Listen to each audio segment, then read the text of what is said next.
नमस्कार दोस्तों। ठीक एक साल पहले भारत में तीन तलाक को बैन किया गया। बहुत से लोगों ने कहा कि इससे कुछ फायदा नहीं होगा, ये सिर्फ एक लॉ बनकर ही रह जाएगा। इससे अच्छा लोगों को एजुकेट किया जाए जिससे वो तीन तलाक देने से पहले कई बार सोचे।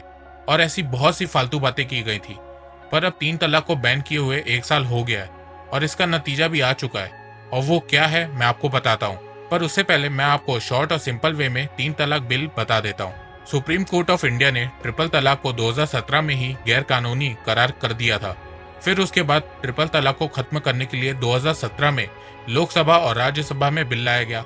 लोकसभा में बिल पास हो गया पर राज्यसभा में नहीं हुआ।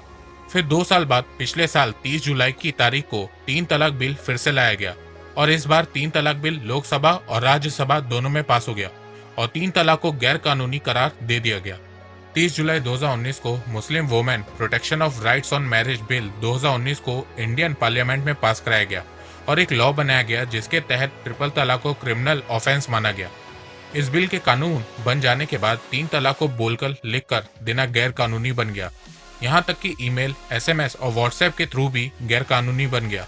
ऐसे में अगर कोई शख्स अपनी पत्नी को ट्रिपल तलाक देता है तो यह जुर्म होगा। ऐसे में उसके खिलाफ कानून के अंतर्गत कार्रवाई की जा सकेगी। तीन तलाक बिल में तीन तलाक देने पर किसी शख्स के खिलाफ 3 साल तक की जेल की सजा का प्रावधान भी रखा गया। इसके साथ ही उस इंसान पर जुर्माना भी लगाया जाएगा। ट्रिपल तलाक के मामले में जमानत के लिए मजिस्ट्रेट के पास जाना होगा। अगर किसी महिला को तीन तलाक दिया जाता है तो वह अपने पति से मुआवजे की मांग भी कर सकती है। इस बिल में यह भी कहा गया है कि औरतें अपने बच्चों की कस्टडी की मांग कर सकती हैं। साथ ही बच्चे किसके पास रहेंगे इसका फैसला मजिस्ट्रेट के द्वारा किया जाएगा। समाज में तीन तलाक कानून पास होने का असर महिला सुरक्षा पर नजर आने लगा है। कई मामलों में जुबानी तीन तलाक बोल चुके शौहर अपनी पत्नियों को कानूनी डर से वापस ले गए हैं। हालांकि तीन तलाक के मामलों में बड़ा अंतर देखने को मिला है, पर कुछ मामले कानून बन जाने के बाद भी सामने आए हैं। पिछले एक साल में ट्रिपल तलाक के केसेस में 82% की गिरावट देखने को मिली है। इससे एक बात तो साबित होती है कि तीन तलाक बिल ने अपना कमाल कर दिखाया है और इस बिल को भारत में बहुत पहले ही पास करा देना चाहिए था। पर राजनीति के चक्कर में यह बिल 1986 से अटका हुआ था।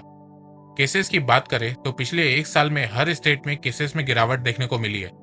वक्फ बोर्ड, माइनॉरिटी कमीशन और लोकल एडमिनिस्ट्रेशन की मदद से एक रिपोर्ट बनाई गई है जिसमें अगस्त 1985 से 2019 तक के केसेस को एक साथ रखा गया है और 2019 में तीन तलाक बिल आने के बाद के केसेस को अलग रखा गया और फिर कंपेयर किया गया। आप सोच रहे होंगे कि एक साल को 34 सालों से कंपेयर किया गया है तो केसेस कम ही आएंगे। आपका सोचना सही है, पर सरकार ने ऐसा किया नहीं है। सरकार ने 34 साल का एवरेज निकाला है और फिर उसे कंपेयर किया है। जैसे उत्तर प्रदेश में अगस्त 1985 से 2019 तक तीन तलाक के 63,400 केसेस आए थे, वहीं 2019 में बिल पास होने के बाद 281 केसेस आए हैं, तो इसको कंपेयर नहीं किया जा सकता है। पर अगर हर साल का एवरेज नंबर ऑफ केसेस निकाल दिया जाए तो उसे कंपेयर करना पॉसिबल होगा और सरकार ने यही किया है। जहां यूपी में हर साल एवरेज 1865 तीन तलाक के केसेस सामने आते थे, वहीं बिल पास होने के बाद एक साल में 281 केसेस सामने आए हैं। वहीं बिहार में हर साल 1136 तीन तलाक के केसेस सामने आते थे, वहीं बिल पास होने के बाद एक साल में 49 केसेस सामने आए हैं। राजस्थान में हर साल एवरेज 974 तीन तलाक के केसेस सामने आते थे, वहीं बिल पास होने के बाद एक साल में 83 केसेस सामने आए हैं। हरियाणा में हर साल एवरेज 859 तीन तलाक के केसेस सामने आते थे, वहीं बिल पास होने के बाद एक साल में 26 केसेस सामने आए हैं। तेलंगाना, आंध्र प्रदेश में हर साल एवरेज 1217 तीन तलाक के केसेस सामने आते थे, वहीं बिल पास होने के बाद एक साल में 203 केसेस सामने आए हैं। महाराष्ट्र में हर साल एवरेज 1153 तीन तलाक के केसेस सामने आते थे, वहीं बिल पास होने के बाद एक साल में 102 केसेस सामने आए हैं। केरला में हर साल एवरेज 683 तीन तलाक के केसेस सामने आते थे, वहीं बिल पास होने के बाद एक साल में 19 केसेस सामने आए हैं। तमिलनाडु में हर साल एवरेज 624 तीन तलाक के केसेस सामने आते थे, वहीं बिल पास होने के बाद एक साल में 26 केसेस सामने आए हैं। असम में हर साल एवरेज 559 तीन तलाक के केसेस सामने आते थे, वहीं बिल पास होने के बाद एक साल में 17 केसेस सामने आए हैं। वेस्ट बंगाल में हर साल एवरेज 1524 तीन तलाक के केसेस सामने आते थे, वहीं बिल पास होने के बाद एक साल में 201 केसेस सामने आए हैं। मध्य प्रदेश में हर साल एवरेज 671 तीन तलाक के केसेस सामने आते थे, वहीं बिल पास होने के बाद एक साल में 32 केसेस सामने आए हैं। तो पिछले एक साल में तीन तलाक के केसेस कम हुए पर खत्म नहीं हुए। मुझे लगता है कि सरकार को यहाँ पे और स्ट्रिक्ट एक्शन लेने की जरूरत है।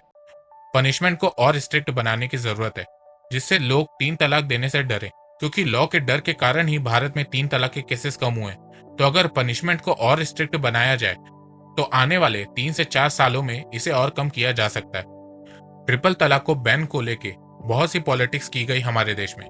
मुस्लिम राइट्स की बात की गई, कुछ लोगों ने तो इसे मुस्लिम विरोधी भी बता दिया, जबकि 3 तलाक को बहुत से इस्लामिक देशों ने बहुत पहले ही बैन कर दिया था। अल्जीरिया, मिस्र, Iraq, Jordan, Kuwait, Lebanon, Libya, Morocco, Sudan, Syria, UAE, Yemen, Pakistan, Bangladesh, Turkey, Iran, Egypt, इन सभी देशों में 3 तलाक बैन है। मिस्र ने तो 1929 में ही इसे बैन कर दिया था। सूडान ने भी इसे 1929 में ही बैन कर दिया था। पाकिस्तान ने 1956 में 3 तलाक को गैर कानूनी घोषित कर दिया था। बांग्लादेश ने आजादी के 1 साल बाद ही 1972 में 3 तलाक को गैर कानूनी घोषित कर दिया था।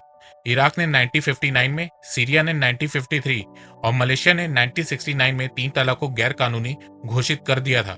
इसके अलावा इंडोनेशिया, मलेशिया, फिलीपींस, श्रीलंका जैसे दक्षिण पूर्व एशियाई देशों ने अपने यहाँ 3 तलाक के लिए सख्त कानून बनाए रखे हैं। जहाँ एक तरफ हम भारत में वुमेन एम्पावरमेंट की बात करते हैं, औरतों के राइट्स के बारे में बात करते हैं, तो दूसरी तरफ 3 तलाक को बैन करने में भारत को 72 साल लग गए।